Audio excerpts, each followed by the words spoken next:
Konnichiwa minasan. Watashi wa Aedlycia desu. Genki desu ka?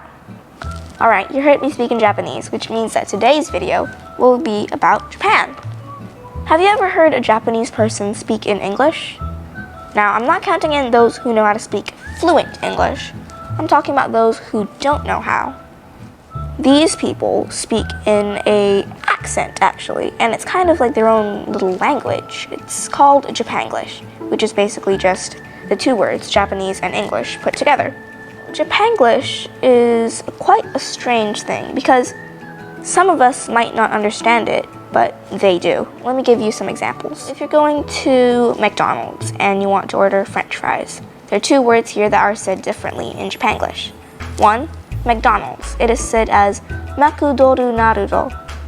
And French fries is said differently. They won't understand what French fries are, and no matter how many times you say it, they won't understand. But if you point at it, the picture, and they'll say, "Oh, fried potato," because they say French fries as fried potatoes. Well, they're not wrong, but we refer to it differently compared to what they refer to.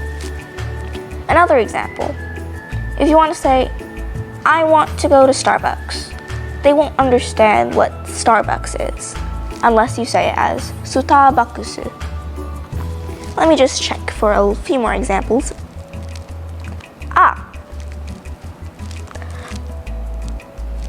Coffee. If you say coffee, they might not get that. But if you say kohi, they'll get that as coffee. Another one, cake. Now, as I mentioned, they won't understand that either. But if you say it as keiki, they'll understand that, oh, you want cake. So let's say you want to make an order at Starbucks. This is just like bringing all those words into one example. For example, you're going to Starbucks and you say, "I want some coffee and cake."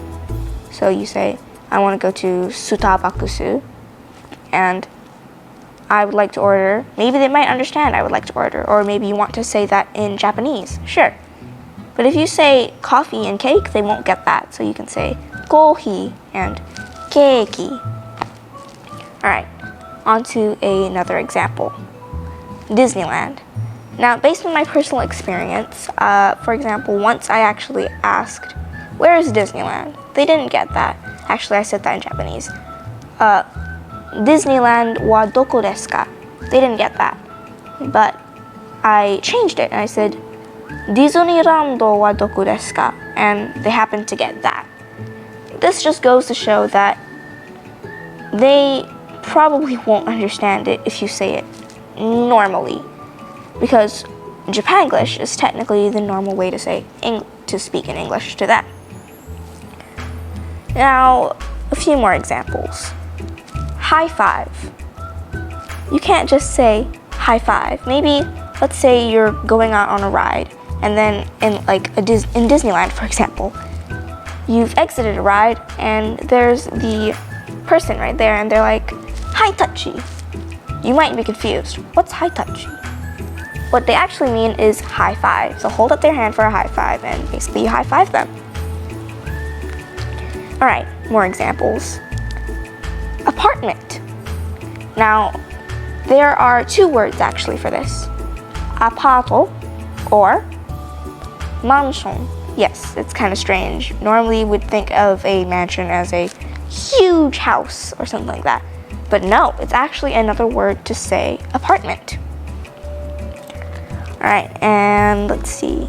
Oh, convenience store. I think most people know this. This convenience store is known as konbini. And technically you can refer to any convenience store as a konbini. For example, Family Mart or Lawson's or 7-Eleven. That's a konbini, basically. Alright. If you go on an escalator, sometimes you'll hear this voice, this female voice. I'm not sure if this applies to all escalators in Japan, but most of the ones that I've gone to, I hear that little voice recording thing. And I hear one word that I catch very easily. Escaleta. It's basically just saying escalator, but in Japanglish. Alright, what else? Donut. donut in Japanglish is pronounced as donatsu. And juice is jusu. It's pretty easy to catch, actually. The basic rule is that L is often pronounced as R. For example, as I said earlier, escalator, right? You say escalator, but in Japanese it's escaleta. You see? But R is normally R. Oh, another example where you change L into an R sound. Glass. In Japanglish, this is pronounced as gurasu. Notice that some of the words are normally pronounced in short, like for example, glass, gla. You say gurasu. Alright, what else? Taxi. If you say that you want to take a taxi to the hotel, you say takushi and hoteru. Now, you might also, if you want to say it simply, you could just say takushi go hoteru. They might pretty much understand that unless they actually don't get that. And also, if you want to say plastic bag, now this is kind of strange to me. They say binuru bagu or something like that, actually. And binuru is supposed to be like vinyl, because vinyl is actually not the recorder vinyl CD thing, but actually vinyl is a kind of plastic, so that's how they refer to plastic bags. Also, stickers are called shiru, and because the origin word for sticker is actually seal, so they refer to stickers as seals still. And also, bread. They call bread as pain, because the original word in the origin of the word bread is, the word pain is actually European, and Japanese people still think that the word pain is English for bread. Another thing, remember when I said about fried potato? They actually don't think that the word French fries is the English way to say it. They think that, fried potato, that's the English way to say it, when actually it's French fries, or some people may refer to it as chips. And one last one, pancake. Another way to say pancake is hot cake, so that's basically how they say it, hotto keiki. And, oh, right, another last one before I go, Coke. Now, Coca-Cola, basically. Coca-Cola is basically a type of cola. So, Coca-Cola, Pepsi, or any brand of cola that you know, it'll be called as cola. So, basically, that's it. In conclusion, even if a word is officially pronounced in a certain way in English, Japanese people will pronounce it differently.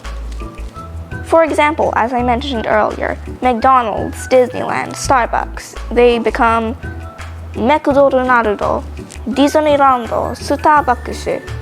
Oh, and Kit Kat and Google, another example. They become Kitto and Google. And another thing that I just wanted to point out, because most people make this mistake, if you go to Japan and you say anime, they won't really get what you're trying to say. If you say anime, though, they'll get, oh, anime, okay. All you have to do really is just change the A into A and the I into E. That's it. Not much of a difference, really. Anyway, I just wanted to point that out because many people make that mistake, as I mentioned earlier. So, yeah, I know most of these things because I've gone to Japan many times, and my maternal grandfather used to stay there in Japan, Tokyo, more specifically. And yeah, my family really kind of knows about this. So, in the end, we have to respect how they pronounce certain words because this is kind of what makes Japanese culture unique, and what makes us unique is what makes us us, so we have to respect that. Anyway, thanks for watching. Don't forget to subscribe to my YouTube channel, drop a like, and if you have any suggestions, comment down below. Thanks for watching, bye! Oh yeah, and don't forget to follow me on Instagram. Just search up my name and you'll find me. Anyway, I hope what I taught you today can be used whenever you go to Japan. And if you happen to see me in Japan, don't forget to say hi. Okay, bye!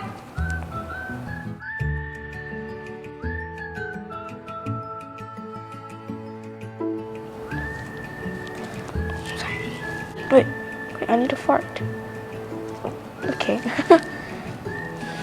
Was that recorded? Oh.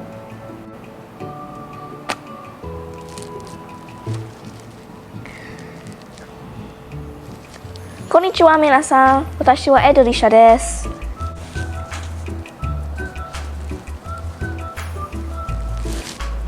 One, two, three, two, I can't burp. three. Okay. Alright. It touched my hand. Burp. Recorded?